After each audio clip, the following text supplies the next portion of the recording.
हरे कृष्णा, सबको मेरी आवाज आ रही है? हरे कृष्णा आ रही है। शायद आपकी आवाज मेरी तरफ नहीं आ रही है। एक मिनट। हरि बोल हरि बोल हरि बोल। हरे कृष्णा आ रही है प्रभु।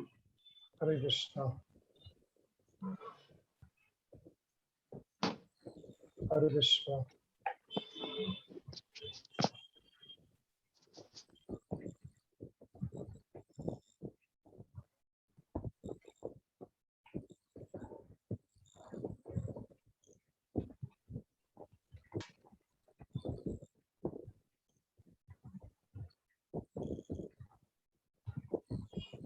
Hare Krishna, Prabhupada. Hare Krishna. Ram, can आ रही you है, hear अभी us? आवाज आ रही है। Yes yes. Okay. Hare.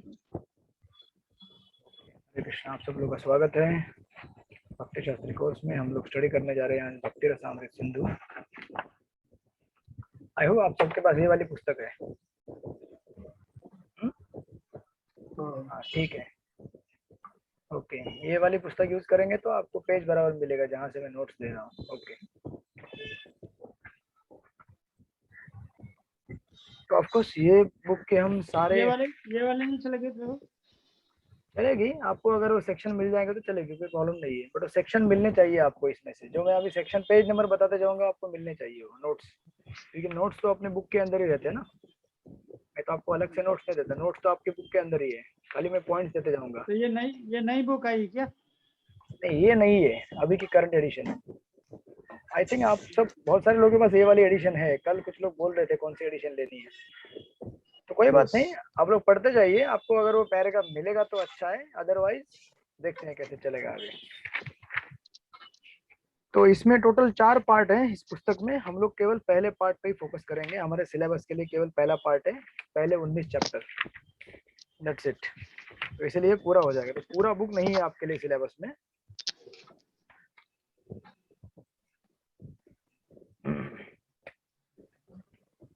तो एज यूजुअल हम लोग इसको स्टार्ट करेंगे अमुक से। अमुक यानी कि प्रीफेस, पेज नंबर रोमन में एक्स आए। तो इसके आप पहले पॉइंट्स लिख के लीजिए। प्रीफेस यानी कि आमुख में जो प्रभुपाद ने प्रीफेस लिखा है, में टोटल 1 2 3 4 4 पॉइंट्स है। नंबर 1, सबसे पहले प्रस्तुत ग्रंथ श्रील रूप गोस्वामी प्रभुपाद की संस्कृत रचना भक्ति रसामृत सिंधु का संक्षिप्त अध्ययन है। मिला? इसमें लिखिए, इसके ऊपर लिखिए सबसे पहला नंबर, वृंदावन के 6 गोस्वामी। वृंदावन के 6 गोस्वामी। आपके सारे प्रश्नों के उत्तर इस पे ही आधारित रहेंगे। यहाँ पे अभी श्लोक नंबर नहीं है, पेज नंबर से आंसर मिलेगा आपको। सो दैट्स व्हाई आप लोग टिक टिक से लिख स्पेशली लीजिए। बुक्स में लिखे ना पॉइंट्स के, उसके ऊपर ही लिखिए जो आप लाइन बोले। देखिए मैं कैसे लिखता हूँ, आप कैसे लिखते आ रहे हैं आज तक, ऐसे लिखते स्पेशली आ रहे हैं बुक्स ना। में लिखिए प्रभु जी, बुक्स में हाँ, लिखिए। आप जैसे लिखना चाहें, बुक्स में लिखिए, नोटबुक में तो लिखिए। इसमें मैं भूमिका लिखा है जो हाँ चलेगा, किसी के इसमें भूमिका। आप भूमिका में क्यों पहुंच गए? भूमिका के पहले आमुख है। भूमिका के पहले आमुख में जाइए, भूमिका में मत जाइए अभी, भूमिका बाकी है। नहीं, भूमिका के पहले अनुक्रमण का है। अच्छा, आपके इसमें आमुख है ही नहीं? Very good. नहीं, अमुक है ना। अच्छा, कुछ कुछ लोगों का नहीं है जो पुराना एडिशन रहेगा। तो आप लोग नया बुक खरीद लीजिए, ज्यादा महंगा नहीं है, 150 रुपए का बुक मेरा है। तो एकदम पुराना है, पुराना से पुराना है, पत्ते भी जड़ गए, चलेगा उसमें भी आमुख चलेगा है। चलेगा चलेगा। आप सब लोगों से रिक्वेस्ट है, आप लोग ये वाला बुक खरीद लीजिए। ये आपको गिफ्ट शॉप में मिलेगा आपके, ज्यादा कीमत नहीं है, 150 रुपए है। क्या इसको ये बुक पर भक्ति रसामृत सिंधु है, लेकिन कौन सा पार्ट बोले, मतलब कौन सी साल का? आप बोलिए भक्ति रसामृत सिंधु चाहिए, करंट एडिशन आजकल यही बिक्री हो रहा है, ठीक है ना। आपको यही मिलेगा और कोई नहीं मिलेगा, ये वाला। तो आप लोग ये बुक जिसके पास नहीं है आज, दैट्स ऑल राइट। बाकी लोग भक्त लोग पॉइंट लिख रहे हैं तो वो आपको शेयर करेंगे फोटोग्राफ्स। तो ये बुक लीजिए, तो आपके लिए सुविधा होगी, मेरे लिए सुविधा होगी। अदरवाइज बहुत टाइम जाएगा अपना खाली ये पेज नंबर मैपिंग करने में, ठीक है। ओके, तो जिसको मिल रहा है, जैसे मिल रहे हैं, आगे बढ़ते जाइए। सो ये पहला पॉइंट है, वृंदावन के 6 गोस्वामी।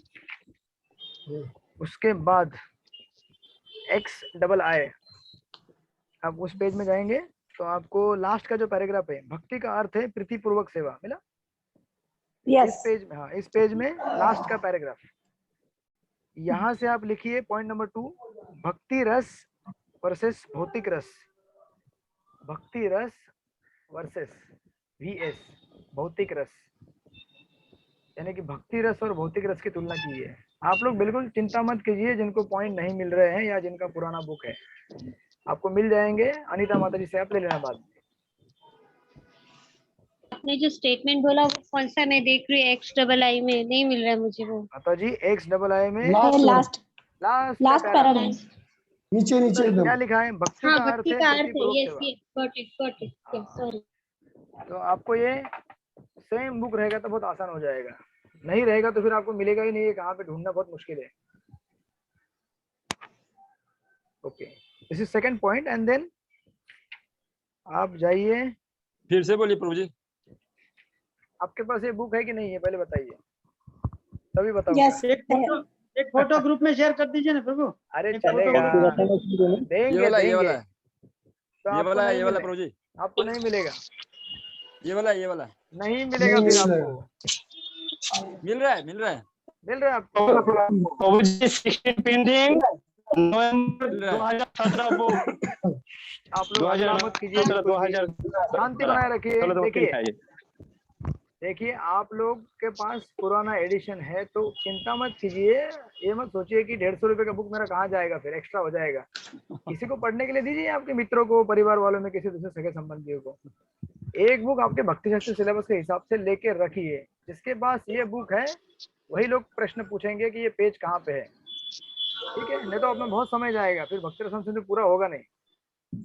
एक बुक का मतलब हेडिंग का फोटो शेयर कर हाँ दीजिए। भेजेंगे हम, भेज दीजिए कोई तो। अनिता माता जी आप फोटो एक स्नैप करके डाल दीजिए व्हाट्सएप में, डाल देंगे। करती हूँ प्रभु जी, क्लास होने के बाद I will do that okay. Yes, yes. और वैसे भी वो जाएंगे स्टोर पे तो यही मिलेगा, जूना सारा एडिशन हट गया है क्योंकि उसमें चेंजेस हुए और काफी कुछ ऐड हुआ है, तो उनको जूना मिलेगा ही नहीं प्रभु जी।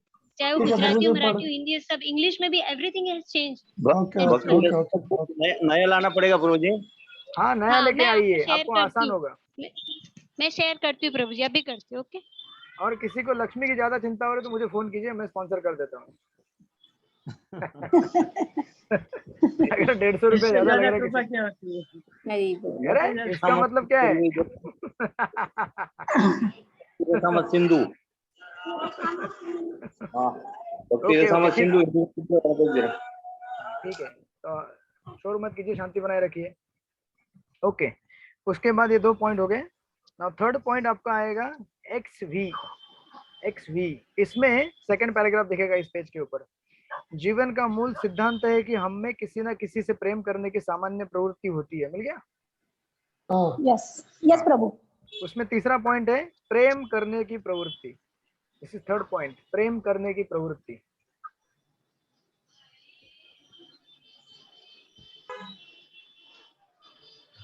ओके, नाउ उसके बाद इसका लास्ट, पेज नंबर कितना है प्रभु? इसका पेज नंबर कितना बताइए? हाँ ठीक है लिख लीजिए। ऐसा भी, हाँ ऐसा भी कर सकते हैं आप लोग, ऐसा लिख के लीजिए और बाद में मैप कीजिए। XV हाँ, इसका पेज नंबर बताइए। तीनों का एक बार बता दीजिए प्रभु। पहले का, दूसरा, तीसरा। पहले का XI वृंदावन के 6 गोस्वामी। XI okay. दूसरे का XII भक्ति रस वर्सेस XII भौतिक रस। तीसरे का XV प्रेम करने की प्रवृत्ति। लेकिन फिर भी आपको माता जी से वो फोटो लेना पड़ेगा क्योंकि पैराग्राफ आपको मैप करना पड़ेगा, ठीक है? ऐसा लिख लीजिए, कोई बात नहीं। और लास्ट का पॉइंट है आपका XVI।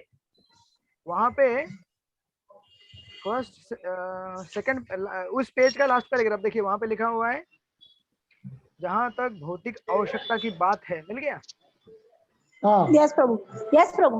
हाँ, उसमें चौथा पॉइंट, केवल भौतिक सुख सुविधाओं से हम सुखी नहीं बन सकते। चौथा पॉइंट है वो, केवल भौतिक सुख सुविधाओं से हम सुखी नहीं बन सकते।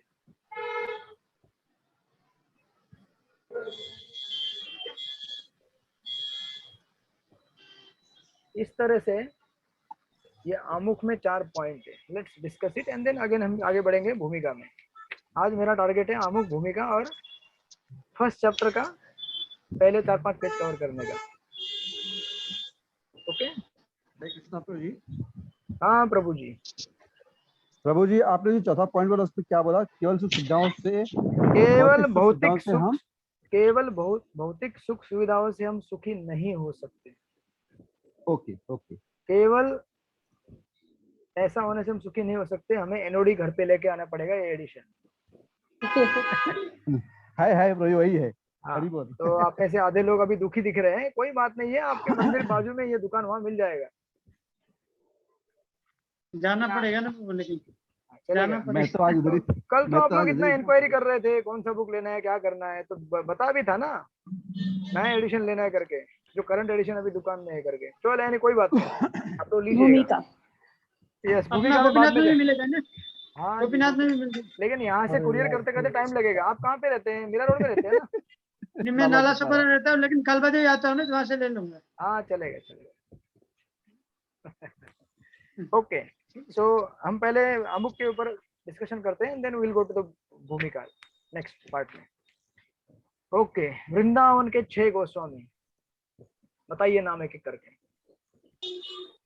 रूप गोस्वामी। एक भक्त केवल एक ही नाम बताएगा। सनातन 1 मिनट। हाँ, रूप गोस्वामी हो गए, सनातन गोस्वामी हो गए। तीसरा नंबर अनिता माता जी, बोलिए।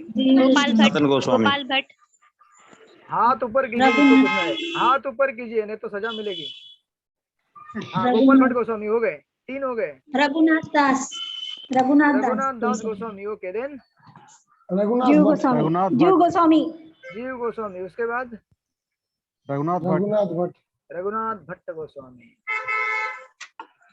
जिनकी वजह से राधा रमन डीटी का आविर्भाव हुआ। आगमन हुआ। यस, सो ये 6 गोस्वामी है वृंदावन के। प्रभुपाद एकदम बिगिनिंग में इन 6 गोस्वामी का बैकग्राउंड दे रहे हैं। क्यों दे रहे हैं? क्योंकि रूप गोस्वामी ने ये भक्त रसामृत सिंधु ग्रंथ लिखा हुआ है, और रूप गोस्वामी उन 6 गोस्वामी में से एक है।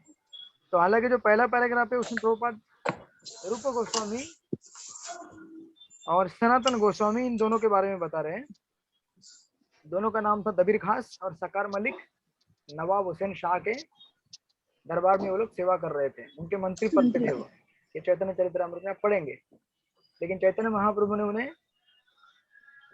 अपना कर उन्हें दीक्षा दिया और गोस्वामियों के पद पर नियुक्त कर दिया।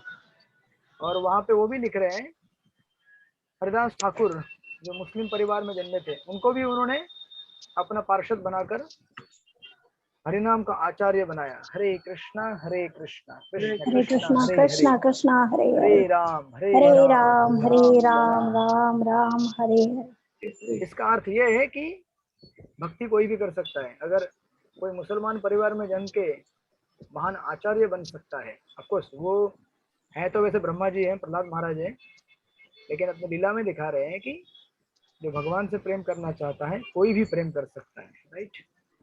तो इसीलिए एकदम बिगिनिंग में इन 6 गोस्वामी के बारे में लिख रहे हैं। और सेकंड पैराग्राफ में प्रभुपाद लिखते हैं, भगवान चैतन्य का सिद्धांत सार्वभौम है।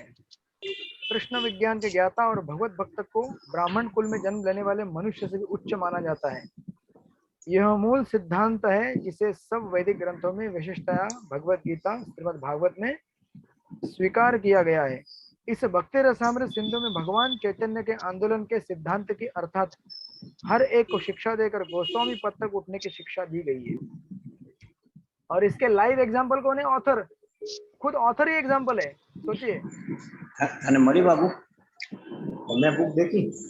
अगर खुद ऑथर अगर एग्जाम्पल है तो हमारे लिए प्रेरणा होती है कि अरे आप इस तरह से भक्त बने और आपने ये किताब लिखा, तो मुझे भी प्रेरणा मिल रही है कि हम भी गोस्वामी बन सकते हैं। अब इस अगर शब्द का विच्छेद करेंगे आप, अब इतने जो हमारे यहाँ पे प्रभुपाद जो लिख रहे हैं शुरू में, सकार मलिक और दबीर खास, ये भगवान चैतन्य महाप्रभु के संप्रदाय में क्यों शामिल हो गए और ये क्या लेना चाहते थे वहां से, और हमें क्या देना चाहते हैं। तो इस पुस्तक का शीर्षक ही है भक्ति रस अमृत सिंधु। भक्ति यानी कि डिवोशन, रस यानी कि रस, उसे इंग्लिश में मेलो कहते हैं, कोई फ्लेवर कहते हैं, कोई टेस्ट कहते हैं। तो वो डिस्कशन आगे आएगा, वो फ्लेवर क्या है, रस क्या है, टेस्ट क्या है, राइट। वो टेस्ट, भक्ति रस, भक्ति का टेस्ट। और अमृत क्यों? नेक्टर है ये, अमृत है, हमको क्या करेगा? ये अमर बना देगा। और सिंधु यानी कि ओशन, सागर, तो भक्ति के रस का सागर जिसका हमें आस्वादन करना चाहते हैं रूप गोस्वामी और शिला प्रभुपाद, और ये ऐसा अथांग सागर है। तो आपको हमको यहाँ से एक छोटा सा बूंद मिल गया तो भी बहुत हो जाएगा, पूरा सागर तो छोड़ ही दीजिए, बहुत दूर की बात है, लेकिन जैसे एक बूंद, इस तरह से इस शब्द का विच्छेद होता है भक्ति रसा अमृत सिंधु। और आपको जैसे हम आगे जाएंगे आप इसमें देखेंगे 3 सेक्शन होते हैं, साधना भक्ति, भाव भक्ति और प्रेम भक्ति। साधना, ये आएगा सब डेफिनेशन आपको आगे। साधना भक्ति यानी कि साधक, जो हम सब लोग साधक हैं, उसके अंदर फिर वैधि और रागानुगा 2 सेक्शन आएंगे। वैधि मतलब इनिशियल स्टेज में जो रूल्स एंड रेगुलेशन फॉलो करके, और रागानुगा मतलब जब हम परफेक्ट हो जाएंगे थोड़ा रूल रेगुलेशन फॉलो कर करके, तो हमें किसी को बताना नहीं पड़ेगा किसको, हमको जब करो भाई अभी भगवान को भोग लगाओ, भगवान के अर्च वीर की सेवा करो, हमें बताना नहीं पड़ेगा, किसी को हमको बताना नहीं पड़ेगा, हम नेचुरली करेंगे। तो हम प्रैक्टिस कर करके हम लोग क्या बन जाएंगे, रागानुगा बन जाएंगे, स्पॉन्टेनियसली हमारे अंदर वो भाव आ जाएगा प्रेम करने का भगवान को, तो वर्णन आगे आगे जाएगा। तो ये पहले 19 अध्याय में यही 3 चीजों का डिस्कशन किया गया है, साधना भक्ति, भाव भक्ति और प्रेम भक्ति, राइट। और देखिए तीसरा पैराग्राफ, इस तीसरे पैराग्राफ में फिर प्रभुपाद, रूप गोस्वामी और सनातन गोस्वामी, इन्होंने किस तरह से अपने गृहस्थ जीवन को रिनाउंस किया और महाप्रभु के फुल टाइम अनुयायी बन गए, उसका वर्णन किया। ये कथा आप लोग पढ़ चुके हैं, मैं इसमें ज्यादा डिटेल में जाऊंगा नहीं। ये दबीर खास और सकार मलिक, इनकी पहली भेंट रूप गोस्वामी और सनातन गोस्वामी की, तब वो रूप गोस्वामी सनातन गोस्वामी नहीं थे, इसलिए दबीर खास और सकार मलिक लिखा है, दोनों भाई। इनकी मुलाकात महाप्रभु से पहले रामकेली गांव में हुई थी। ये रामकेली आप पता होगा, आप गए होंगे कभी मालदा जिला में, कभी गए यात्रा में रामकेली जगह, रामकेली में नहीं गए? जाना पड़ेगा। हाँ, कुछ लोग प्रभु जी गए गई हूँ रामकेली, हाँ, नवद्वीप परिक्रमा में आया था, नवद्वीप परिक्रमा में गया था। Thank you. तो जो नहीं गए जाइए वहाँ पे, रूप गोस्वामी और सनातन गोस्वामी द्वारा सुंदर वो जगह, वहाँ पे पहली मुलाकात हुई है रूप चैतन्य महाप्रभु की, और तब उन्होंने उनको बताया कि आप लोग आ जाइए हमारे पास। तो फिर वो दोनों भाइयों ने किस तरह से, रूप गोस्वामी ने अपने पूरे आय का 50% ब्राह्मण और वैष्णव को बांट दिया, 25% अपने पास रखा और 25% अपने रिलेटिव्स को दे दिया। इस तरह से अपने संपत्ति का विभाजन करने के बाद तो महाप्रभु के पास कहते हैं कि यहाँ पे थर्ड पैराग्राफ, आगे वाले पैराग्राफ में लिखा हुआ है, यहाँ पे इलाहाबाद द्वादशमेध घाट, वहां पे महाप्रभु से पहली बार मिले रूप गोस्वामी। तो अभी पहली बार क्यों कहा है यहाँ पे, रूप गोस्वामी बनने के बाद पहली बार मिले, पहले तो रामकेली में मिले ही थे, तब शक्कर में दबीर खास थे वो। तो इस तरह से प्रयागराज में, इलाहाबाद में 10 दिन तक चैतन्य महाप्रभु ने रूप गोस्वामी को भक्ति के ऊपर पाठ पढ़ाया 10 दिन तक। बस हो गया उनके भक्ति शास्त्री 10 दिन के अंदर। भक्ति शास्त्री, भक्ति सार्वभौम, भक्ति वैभव, सब कुछ हो गया 10 दिन के अंदर। और उस 10 दिन में उन्होंने जो भी सीखा समझा, प्रभुपाद लिखते हैं यहाँ पे कि चैतन्य महाप्रभु से मिले और उस पावन नगरी के दशाश्वमेध घाट पर महाप्रभु ने लगातार 10 दिनों तक उन्हें उपदेश दिया। महाप्रभु ने रूप गोस्वामी को विशेष रूप से कृष्ण भावनामृत विज्ञान की शिक्षा दी। ये शिक्षाएं हमारी पुस्तक श्री चैतन्य महाप्रभु की शिक्षामृत में वर्णित है, राइट। तो फिर आप बोलेंगे फिर ये तो उन्होंने उसमें वर्णन किया, लेकिन हमारा एनओडी कहाँ से आया? तो आगे के पैराग्राफ में रूपपाद लिखते हैं, बाद में श्रील रूप गोस्वामी प्रभुपाद ने महाप्रभु की इन शिक्षाओं की व्याख्या विभिन्न शास्त्र एवं वैदिक ग्रंथों के विपुल ज्ञान और प्रमाण के आधार पर की। यानी कि उनको इंस्ट्रक्शन मिल चुका था कि भक्ति कैसे करनी है, भक्ति क्या है, भक्ति किसके लिए की जाती है, लेकिन इसको शास्त्रों का प्रमाण और आधार होना चाहिए। जब भी आप कुछ बोलते हैं, हम गीता के आई थिंक 17वें अध्याय या किधर 16वें अध्याय में पढ़ चुके हैं, जब भी कोई प्रभुपाद परपोर्ट में लिखते हैं, कभी भी हम जब कुछ बोलते हैं आध्यात्मिक क्षेत्र में, तो उसको बैकअप करने के लिए हम लोग शास्त्र में से कोटेशन देते हैं, उससे ऑथेंटिकेशन आता है और जो डिस्कशन है वो कर्ण प्रिय लगता है, मधुर लगता है। आपको अगर याद रहेगा, मैंने क्वेश्चन दिया था, याद है आप लोगों को? याद नहीं? याद है, कुछ लोगों को याद है, कुछ लोगों को याद नहीं, या फिर पढ़ने की अभी कोशिश की जा रही है। अभी चालू है ना एग्जाम, आप पढ़ाई चालू है। तो शास्त्रों का बैकअप देने से क्या होता है, कोई भी कल ये उठ के नहीं बोलेगा कि रूप गोस्वामी ने अपने मन से कुछ भी लिख के दे दिया, लो ये हरे कृष्णा वाले कुछ भी लिखते हैं बोलते हैं। नहीं, सारे वेदों, शास्त्रों, पुराणों, उपनिषदों सब में से, इसलिए आगे जाएंगे तो पूरा कोटेशन ही कोटेशन आएगा, हर चीज के लिए कोटेशन आएगा। जैसे मथुरा मंडल में रहना है, निवास करना है, उससे पुण्य मिलता है, तो ऐसे आपके बोलने थोड़ी होगा। शास्त्र बताता है कि यस, तो आएगा ब्रह्म वगैरह तो पुराण का कोटेशन आएगा, या फिर स्कंद पुराण का कोटेशन आएगा, अलग अलग शास्त्रों से कोटेशन। तुलसी महारानी की सेवा करने की करनी है, तो आम पौधा है, कोई बोलेगा नहीं, शास्त्रों में उसके कोटेशन दिए गए हैं, प्रमाण दिए गए हैं, भागवत में है, गीता में, अलग अलग जगह पे। तो फिर रूप गोस्वामी ने क्या किया, और ना केवल इन्होंने अपने वैदिक ग्रंथ पढ़े, बल्कि बहुत सारे ग्रंथ पढ़े। उनको अरबी आता था, फारसी आता था, उर्दू आता था, अलग अलग भाषाएं वो जानते थे संस्कृत के अलावा। इसलिए आप देखेंगे यहाँ पे शुरू में, हाँ, ये जो एकदम समर्पण करके पेज है ना, पहला एकदम समर्पण पेज पुस्तक के शुरू में, जहाँ प्रतियां लिखी, इतनी इतनी कॉपी छपी, उसके बाजू में लिखा है, नाना शास्त्र विचारण क निपुणो सद्धर्म संस्थापको लोकानां हितकारिणो त्रिभुवने मान्यो शरण्य करो राधा कृष्ण पदारविंद भजनांदेन मत्तालिको वंदे रूप सनातनो श्रीजीव गोपालको। तो नाना शास्त्र विचारण को, नाना शास्त्रों का विचार करके उन्होंने सारे शास्त्रों का सार तो पहले उनको मालूम पड़ गया था। श्री चैतन्य महाप्रभु से, स्वयं भगवान के स्वयं भगवान ही चैतन्य महाप्रभु, भगवान श्री कृष्ण है। लेकिन लोग बोलेंगे श्री कृष्ण ने कहा ठीक है, लेकिन वेदों में लिखा है क्या, हालांकि श्री कृष्ण ही उन्होंने ही वेद लिखा हुआ है, लेकिन सामान्य जनता को पता नहीं है अभी तक, इसलिए उन्होंने अलग अलग अलग प्रभुपाद लिखते हैं। वे सभी न केवल, यानी कि सारे षड गोस्वामी संस्कृत के उच्च कोटि के विद्वान थे, अपितु अरबी, फारसी, विदेशी भाषाओं के विद्वान थे। उन्होंने वैदिक ज्ञान के प्रामाणिक सिद्धांतों के आधार पर चैतन्य महापुरुष संप्रदाय की स्थापना करने के लिए वैदिक शास्त्रों का आलोचनात्मक अध्ययन किया। तो कोई भी मूवमेंट आपको खड़ा करना है तो ऐसे नहीं होता है, जब तक वो गुरु शिष्य परंपरा और शास्त्रों के आधार पर अगर नहीं होगा तो वो गिर जाएगा। इसलिए आप देखते हैं ना, आजकल कितने ऐसे संप्रदाय हैं, वो आते हैं, बहुत हल्ला करते हैं, फिर बाद में गायब हो जाते हैं। क्यों? क्योंकि वो शास्त्रों के ऊपर आधारित नहीं है, परंपरा के ऊपर आधारित नहीं, उसमें शक्ति नहीं होती है, पोटेंसी नहीं होती है। तो प्रभुपाद लिखते हैं, वर्तमान कृष्ण भावनामृत आंदोलन भी श्रील रूप गोस्वामी प्रभुपाद के प्राधिकार पर आधारित है। इसलिए हमें क्या कहा जाता है, रूपानुग। हम सब लोग कौन है, रूपानुग है। और रूपानुग कौन है, बेसिकली रूपानुग मतलब रूप मंजरी, जो कि श्रीमती राधा रानी के सर्वेंट है। इसलिए हम लोग एक्चुअली राधा रानी के सर्वेंट है, जैसे मैंने आपको पहले भी कहा था, we are all servant of Radha Rani, इसलिए हमें रूपानुग कहा जाता है, रूप मंजरी के हम फॉलोअर हैं। तो शिल रूप गोस्वामी ने अपनी कृति भक्ति रसामृत सिंधु की रचना केवल हमारे लिए, हमारे ही लिए की। जो लोग कृष्ण भावनामृत आंदोलन में लगे हुए हैं, वे इस महान ग्रंथ का लाभ उठाकर कृष्ण भावनामृत में दृढ़ता से स्थित हो सकते हैं। तो आपको यहाँ पे बताएंगे डिटेल में भक्ति क्या होती है, कैसे करनी चाहिए, उसमें डूज क्या है, डोंट्स क्या है।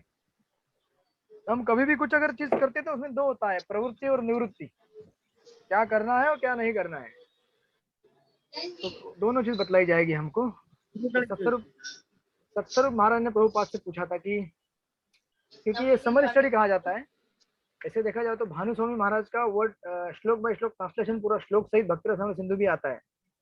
क्योंकि प्रभुपाद के पास इतना टाइम नहीं था, इसलिए प्रभुपाद ने इसको समरी स्टडी करके दे दिया हमको, जो कि हमारे लिए काफी है, हमको और कहीं जाने की जरूरत नहीं है। आप चाहे तो पढ़ सकते हैं, धनुर्दास महाराज का है, भानु स्वामी महाराज का भी है, भक्ति रसामृत सिंधु के ऊपर टीका और श्लोक वाइज, जो ओरिजिनल रूप गोस्वामी का श्लोक था, पर हमारे लिए सफिशिएंट है।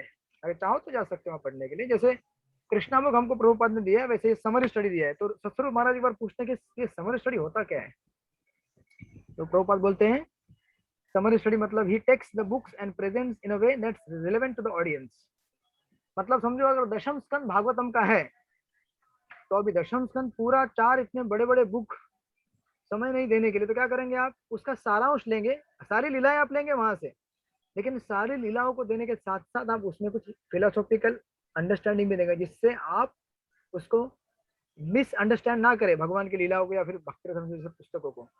तो इसीलिए इसको समरी स्टडी कहा जाता है। लेकिन प्रभुपाद का जीनियस ये है कि केवल उन्होंने सारांश नहीं दिया बल्कि उसको philosophical day to day life में हमारे लिए लगने वाले लेसन भी दिए कि साधक को कैसे रहना चाहिए, साधक के लिए क्या वर्जित है क्या नहीं है। रूप गोस्वामी तो बताते ही है, लेकिन हमारे आज के एटमॉस्फेयर के हिसाब से बता रहे हैं। जैसे आज आज के जमाने में दो सबसे खतरनाक थियरीज है, एक है मायावाद थियरी और दूसरा है साइंटिस्ट। ये दोनों हमारे फेथ को डामाडोल करते रहते हैं। इसलिए प्रभुपाद ने सबसे ज्यादा अगर किसी के ऊपर हैमर किया होगा तो साइंटिस्ट एंड मायावादी, ये दो चीजों के ऊपर। रूप गोस्वामी के टाइम में ये लोग नहीं थे, मायावादी थे लेकिन साइंटिस्ट नहीं थे। तो प्रभुपाद हमारे लिए जो रिलेवेंट है उसको देते हैं, इसको कहते हैं समरी स्टडी। और ऑफ कोर्स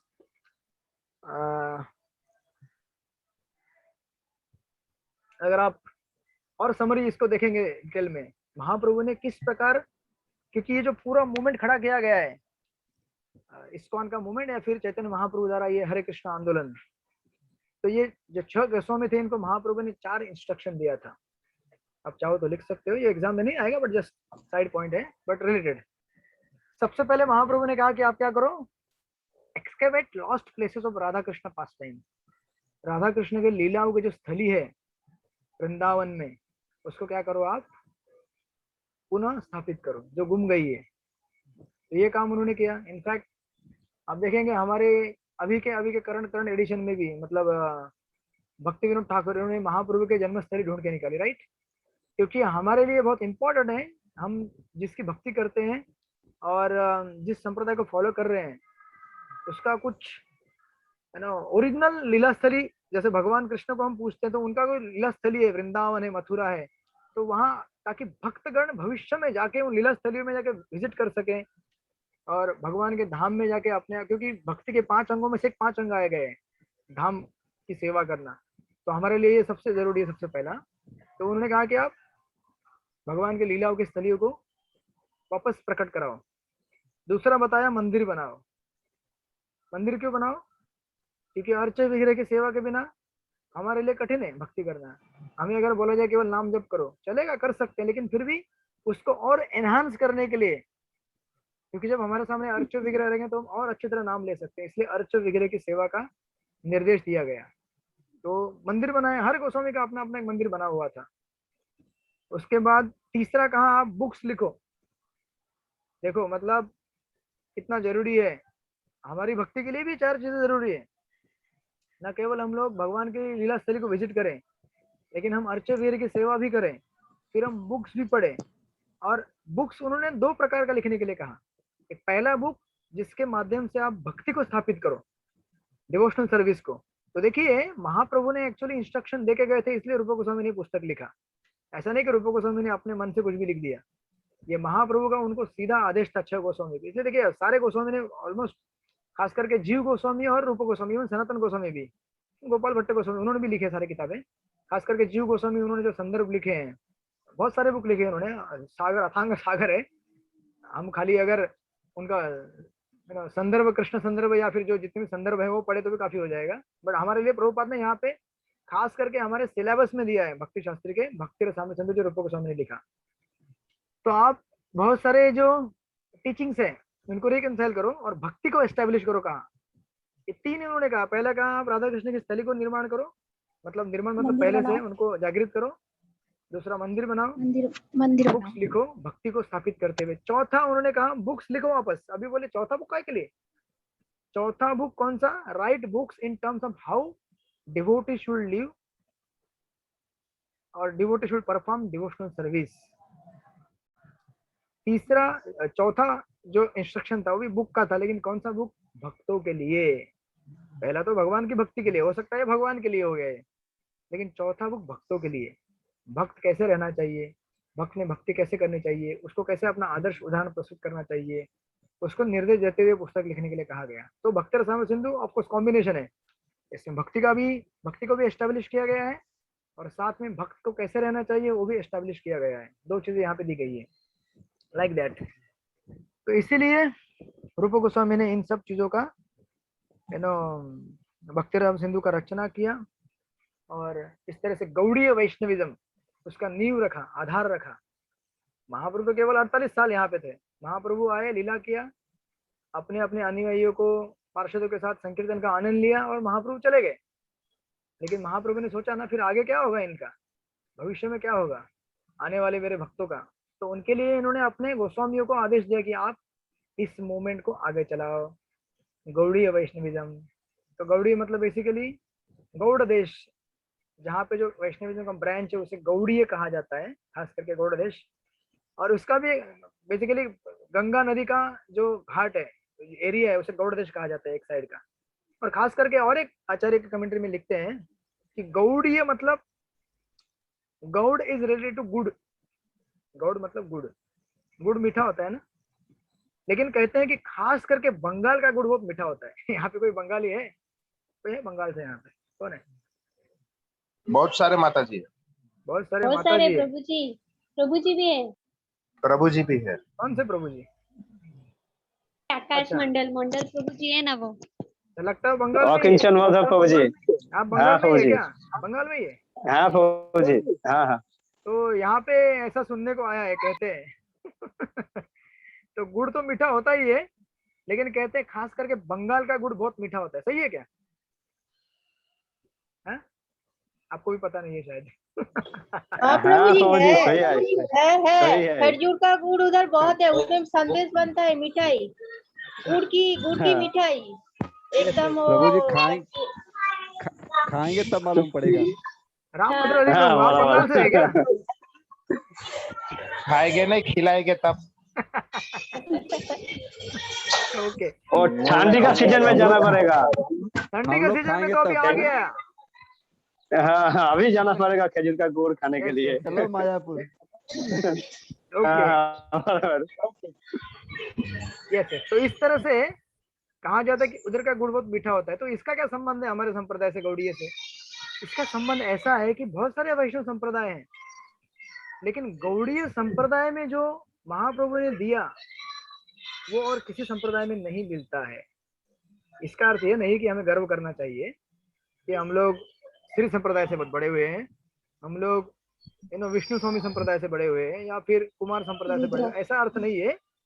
लेकिन रस के मामले में अगर देखेंगे तो श्री चैतन्य महाप्रभु के संप्रदाय में जो रस मिलता है, माधुर्य रस, तो हम में से किसी को भी मिलने वाला नहीं इतने जल्दी, क्योंकि हम लोग अभी क्या है, अनर्थ निवृत्ति के स्तर पर है। तो आप लोग फोकस कीजिए अनर्थ निवृत्ति पे। लेकिन सिद्धांत और रस के हिसाब से जो हाईएस्ट फ्लेवर है, परकीय रस, राधा कृष्ण का जो नित्य लीला है, उसका वर्णन आता है गौड़ीय संप्रदाय में, जो कि एकदम मीठा है, इसलिए विशेष माना जाता है। बोलिए अनिता माता जी। प्रभु जी ये गौड़ी इसलिए क्योंकि राधा रानी के रस से, इसकी वजह से इसका मतलब प्रेजेंटेशन ऐसा है कि गौड़ी है करके, मतलब मीठा है करके। यस, क्योंकि राधा रानी का जो प्रेम है वो महाप्रभु हमें देने के लिए आए। तो आप कह सकते हैं कि श्री संप्रदाय में लक्ष्मी देवी का जो प्रेम है नारायण के लिए, वो देने के लिए आए, राइट? क्योंकि हर जगह पे स्त्री यानी कि लक्ष्मी यानी कि सीता या फिर राधा रानी, उनकी सेवा करनी होती है। कोई भी संप्रदाय मतलब उनकी सेवा है, फिर जाके नारायण की सेवा या राम की सेवा या फिर जो भी उनके साथ भगवान के दूसरे अवतार हैं। लेकिन हम लोग प्रमुख से स्त्री का सेवा करते हैं, स्त्री यानी कि लक्ष्मी का।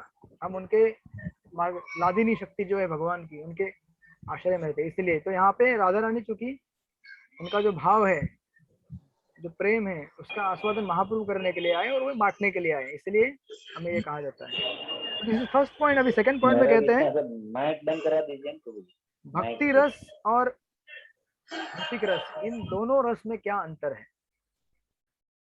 तो ऑफकोर्स प्रभुपाद यहाँ पे लिख रहे हैं कि भक्ति रस और भौतिक रस, जैसे प्रभुपाद एकदम बिगिनिंग में लिखते हैं, भक्ति का अर्थ है प्रीति पूर्वक सेवा। प्रत्येक सेवा का कोई ना कोई आकर्षक गुण होता है जो सेवक की उन्नति के मार्ग में उसे आगे धकेलता रहता है। तो आप लोग इतने साल से भक्ति शास्त्री कोर्स कर रहे हैं, क्यों कर रहे हैं? कुछ टेस्ट मिल रहा है ना आप लोगों को, प्रभुपाद के पुस्तकों से नेक्टर मिल रहा है, एग्जाम देते तो और दूसरा कोई नेक्टर मिल जाता है, जब सर्टिफिकेट मिलेगा तो और कुछ और नेक्टर मिलेगा, जब प्रीचिंग करेंगे तो और एक नेक्टर मिलेगा। तो कुछ ना कुछ नेक्टर आपको अमृत मिल रहा है, इसलिए हम लोग कुछ कार्य कर रहे हैं। तो प्रभुपाद समरी के लिए यही बताते हैं वहां पे कि इस जगत में हर कोई कुछ ना कुछ टेस्ट पाना चाहता है, कुछ भी कार्य करके। जब उसे वो टेस्ट मिलता है तो उसे उस कार्य में आनंद आता है, और जब टेस्ट नहीं आता है तो कार्य छोड़ देता है। तो यहाँ पे तुलना की गई है भौतिक रस और भक्ति रस की।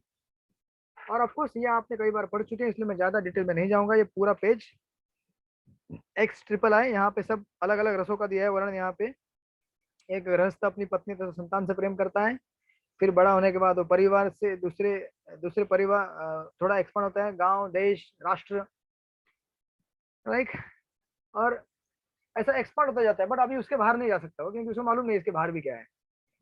तो एक रस है, लेकिन ये रस क्या है, टेम्पररी रस है, चप्पल रस है। इसलिए बीच में आप जाएंगे, आप बीचों बीच यहाँ पे थोड़ा बीच से नीचे यहाँ पे लिखा गया है चपल सुख। क्योंकि व्यक्ति क्या करता है, थोड़े समय के लिए रस लेता है, फिर बोर हो जाता है, क्योंकि भौतिक रस आदमी को सुखी नहीं बना सकता, क्योंकि वो हमारा वास्तविक कॉन्स्टिट्यूशनल पोजीशन नहीं है। तो प्रभुपाद आपको एक व्यापारी का उदाहरण देते हैं, यहाँ पे दे रहे हैं, यहीं पे दे रहे हैं। कहते हैं कि व्यापारी हफ्ते के 6 दिन काम करता है, लेकिन 7वें दिन अपनी पोजीशन बदलना चाहता है। क्यों बदलना चाहता है? क्योंकि उसमें उसको आनंद नहीं मिला है। अगर आनंद मिलता तो 7 दिन वही करता ना कार्य। तो 6 दिन के लिए बिजनेस करता है, 7वें दिन भूलना चाहता है कि मैं व्यापारी हूँ, कहीं और जाके एंजॉय करना चाहता है, फिर वापस आता है, 6 दिन व्यापार करता है। तो ये भोग त्याग की प्रवृत्ति इसमें होती है। तो चपल सुख जो रहता है, जो भागने वाला सुख है, जो एक साथ एक जगह पे नहीं रहता, ऐसे सुख की यहाँ पे तुलना की गई है। लेकिन फिर प्रभुपाद बताते हैं और बोलते हैं कि ये सारा जो सुख है ये हमारे जन्म के साथ खत्म हो जाता है। भौतिक सुख हमने जितना भी लिया है, कमाया है, क्या लेके आया बंदे, क्या लेके जाएगा? हम केवल क्या लेके जाएंगे यहाँ से? संस्कार लेके जाएंगे हमारे, और कुछ नहीं जाएगा। ये फिजिकल कोई भी चीज वस्तु हमारे साथ नहीं जाएगी। हमारा ये शरीर, ये हमारा घर, कंप्यूटर, हमारा मोबाइल, हमारा कपड़ा, मकान, कुछ भी नहीं जाएगा, जिसके लिए आपने इतना परिश्रम कठोर किया था। फिर आपको ये सवाल आना चाहिए ना, फिर इतना परिश्रम क्यों कर रहे हैं, किस लिए कर रहे हैं? आना चाहिए ना ये सवाल, ये नहीं आता है। उसी सवाल को जागृत करने के लिए भक्त रसामृत सिंधु लिखा गया है, जो कि आपको आगे आगे धीरे धीरे दिखेगा। उसके बाद XVI इस पेज पे फिर प्रभुपाद भक्ति रस के बारे में बताना चालू करते हैं। उसी पैराग्राफ में जो XIV के उधर जो लास्ट पैराग्राफ है, मतलब पैराग्राफ का अंतिम जो लाइन है 84 लाइन, उसके वहां पर प्रभुपाद लिख रहे हैं, यदि हमारा शरीर इस समय कृष्ण भावनामृत के कार्य में लगा है तो कम से कम इसके गारंटी तो है कि अगले जीवन में हमें मनुष्य का शरीर प्राप्त हो सकेगा। कृष्ण भावनामृत में लगा हुआ व्यक्ति भक्ति योग के मार्ग को पूरा न कर पाने पर भी मानव समाज के उच्च वर्गों में जन्म लेता है। सूचनाम श्रीमताम गेहे योग भ्रष्ट संजायते, 6ठे अध्याय में आपने पढ़ा था गीता के, जिससे वह स्वतः कृष्ण भावनामृत में प्रगति कर सके। अतएव कृष्ण भावनामृत में सारे प्रामाणिक कार्य अमृत अर्थात स्थायी है। भक्ति रसामृत सिंधु का यही विषय है।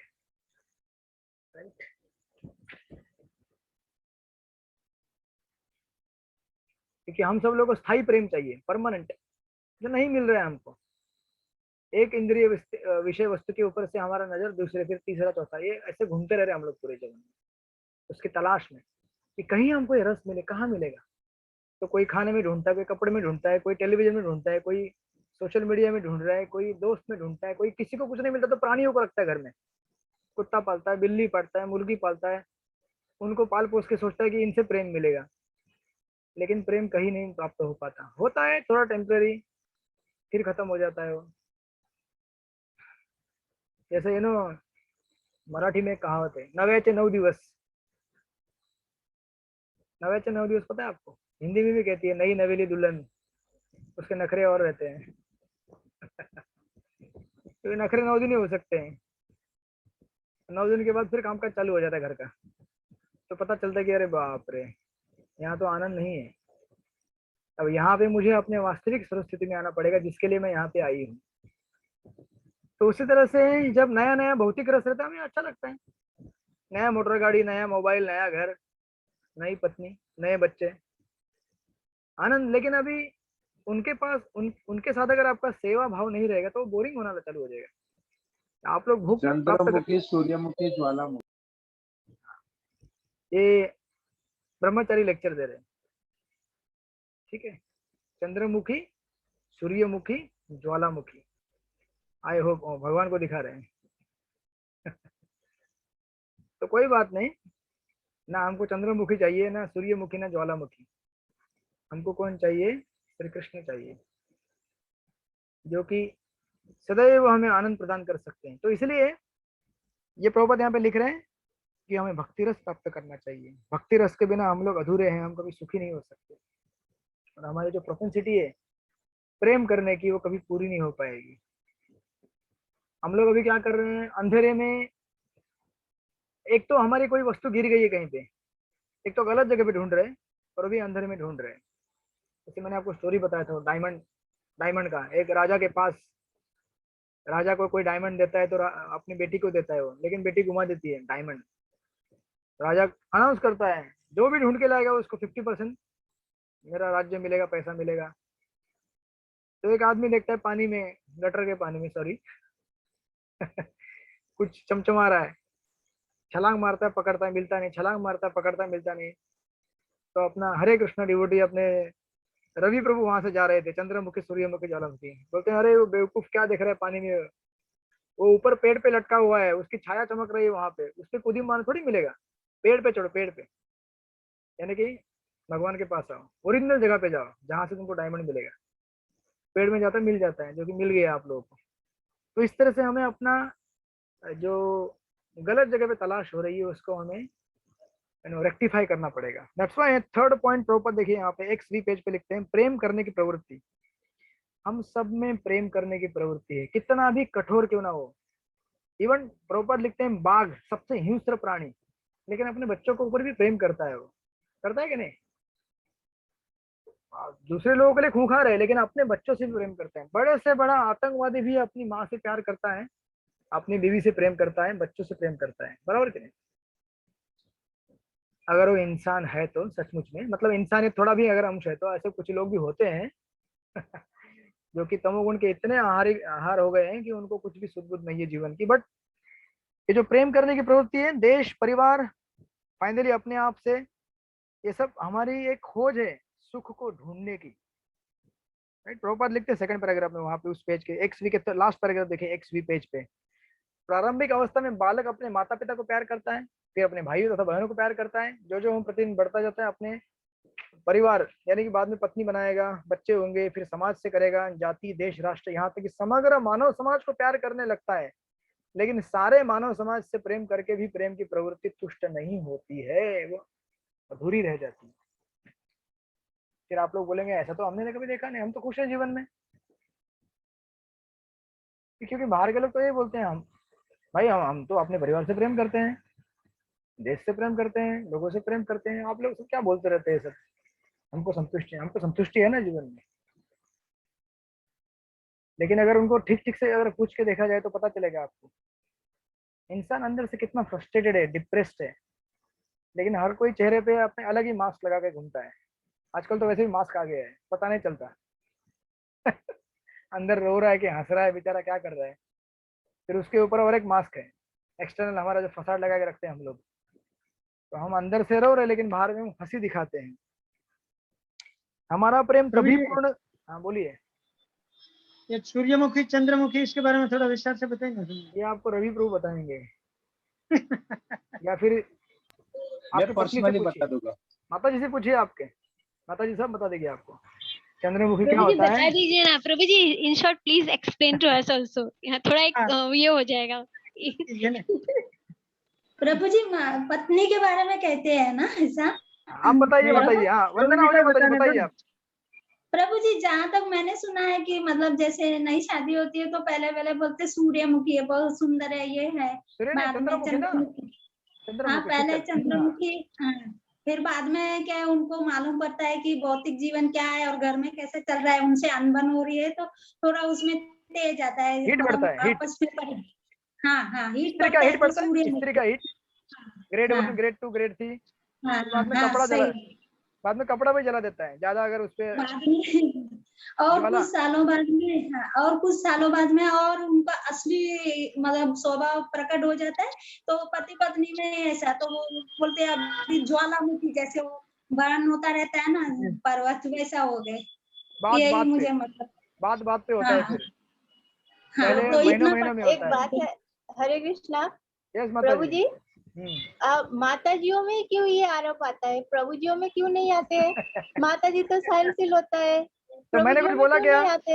मैंने बोला कुछ? नहीं आपको नहीं ये दोनों में आता है। दो ब्रह्मचारी के बीच नहीं में होता माता है, जी, दो दोस्तों के बीच में होता है। आप लोग बोलेंगे कि सिर्फ गृहस्थ के लाइफ में, नहीं, ब्रह्मचारी के जीवन में भी होता है। जहाँ नहीं पे प्रभु जी, अगर गृहस्थ बोलिए। जीवन में स्त्री के ऊपर ही ज्यादा दोषारोप क्यों होता है, क्यों पुरुष के ऊपर नहीं होता है? तो आप स्त्री गृहस्थ हैं क्या? जीवन में आप स्त्री हैं क्या? होता है। आप स्त्री हैं क्या? आप स्त्री हैं क्या? नहीं है। नहीं आप कौन है? आप वैष्णवी हैं। अरे आपके लिए लागू नहीं पड़ता है। ये स्त्रियों के लिए लागू पड़ता है। जो स्त्री रह गई है घर पे, जो वैष्णवी नहीं बन गई, भगवान की भक्त नहीं बनी, ऐसा प्रभुपाद कहा करते नहीं प्रभु जी, अभी स्त्री है, वैष्णवी नहीं बन पाई, नहीं बन पाई, तो स्त्री चलेगा। है अभी। आप बनेंगे, आप बनने की प्रक्रिया में है, कोई बात नहीं। तो अभी वो ज्वालामुखी कम हो जाएगा, चंद्रमुखी बनेगा वापस। तो रिवर्स भी होता है ना, ऐसा थोड़ी है कि चंद्रमुखी सूर्यमुखी ज्वाला, ज्वाला बन गया तो कोई बात नहीं, शीतल भी हो जाता है बाद में। ज्वाला शीतल लगने लगती है अगर हम भगवान के भक्त बनेंगे तो। प्रभु जी नाइस डिफेंड, हाँ वेरी नाइस डिफेंड। मैं किसी को डिफेंड नहीं कर रहा हूँ। अभी जो लोग शादीशुदा नहीं है उनको भी इस बात का अनुभव है। देखिए ऐसा जरूरी नहीं कि शादी ही होना जरूरी है सब चीजों को एक्सपीरियंस करने के लिए। जहाँ पे दो व्यक्ति साथ में आते हैं तो वहां पे टकराव होना ही है, क्योंकि हम लोग अलग अलग सर्कमस्टेंसेस के हम लोग शिकार हैं। जैसे हमने 18.61 में देखा था, हम लोग अलग अलग परिस्थिति के वजह से अलग अलग मनोभाव में रहते हैं।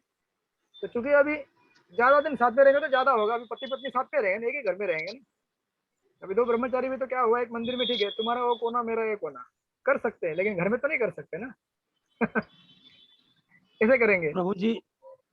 हाँ हरि बोल। यस बोलिए। प्रभु जी, सांप जो है जहरीले होते हैं, सबके लिए लागू होता है, लेकिन जबकि उसमें बहुत सारे ऐसे हैं जहरीले नहीं होते। तो यही चीज यहाँ भी है, सभी माताएं जो लोग जो है सभी ज्वालामुखी नहीं होती है। Yes correct. ज्वालामुखी हम तब बनते हैं जब हम सेवा के भाव में नहीं रहते, इतना याद रखिए। किसी भी आश्रम में हम लोग केवल भोग वृत्ति की वजह से गए हैं तो वहां पे ज्वाला आनी ही आनी, क्योंकि दोनों का इंटरेस्ट क्लैश हो जाएगा। क्योंकि पति का एक अपना इंटरेस्ट है, पत्नी का अपना इंटरेस्ट है। एक ब्रह्मचारी, दो ब्रह्मचारी साथ में रहते हैं, गुरु की सेवा करने के लिए आते हैं, तो वहां भी सेवा है, लेकिन गुरु की सेवा ये मेन उद्देश्य होना चाहिए, न कि मेरा अपना एक विचार है ऐसा होना चाहिए, वो बोलेगा मेरा अपना विचार है। नहीं, गुरु को केंद्र बिंदु में रखो। इसी प्रकार गृहस्थ में भी भगवान को केंद्र बिंदु बनाओ, गुरु को केंद्र बिंदु बनाओ, परिवार को केंद्र बनाओ। तो फिर उसके लिए जो भी त्याग करना पड़े करो, तो फिर वो चंद्रमुखी बना रहेगा। नहीं तो ज्वाला आने वाली है, हर जगह पे होता ही है। It's a matter of our consciousness.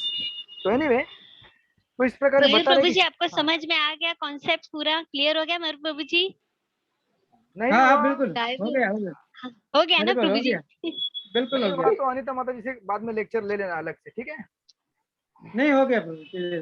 Prabhu ji, I am single, I have not experience, so it's better he can take another view, much better.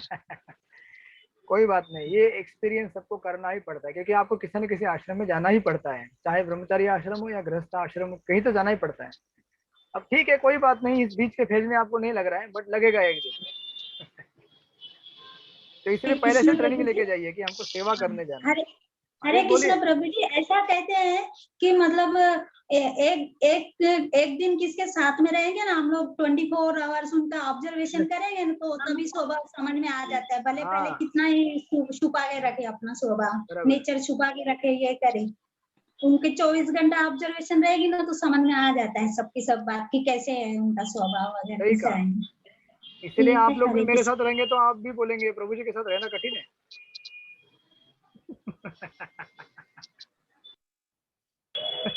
आगे बढ़ाए प्रभु। हाँ देखिए ये एक स्वभाव होता है, लेकिन इससे हमें ना तो ज्वालामुखी लाना है ना सूर्यमुखी होना है, हमें चंद्रमुखी रहना है, क्योंकि उनका भी एक कंसर्न है कि घर गृहस्थी आगे बढ़े हमारी। एक ही जगह पे ना रहे, ठीक है ना? Yes, thank you so much. तो देखिए इसी प्रकार कह रहे हैं कि अगर हमारे अंदर सेवा की भावना नहीं है, तो सेवा की भावना नहीं रही तो हमारे अंदर ये क्लेश आ सकता है। इसलिए यहाँ पे कह रहे हैं कि हम प्रेम तो करना चाहते हैं, लेकिन हमें पता नहीं है कि कैसे प्रेम किया जाए। और प्रभुपाद देखिए ये पेज में अगर जाएंगे आप XVI, वहां पे पहला पैराग्राफ में लिखते हैं, हम मानव समाज में संयुक्त राष्ट्र जैसे महान प्रयासों के द्वारा भी शांति तथा एकता स्थापित करने में असफल रहे हैं, क्योंकि हमें सही विधि या यथार्थ ज्ञान नहीं है।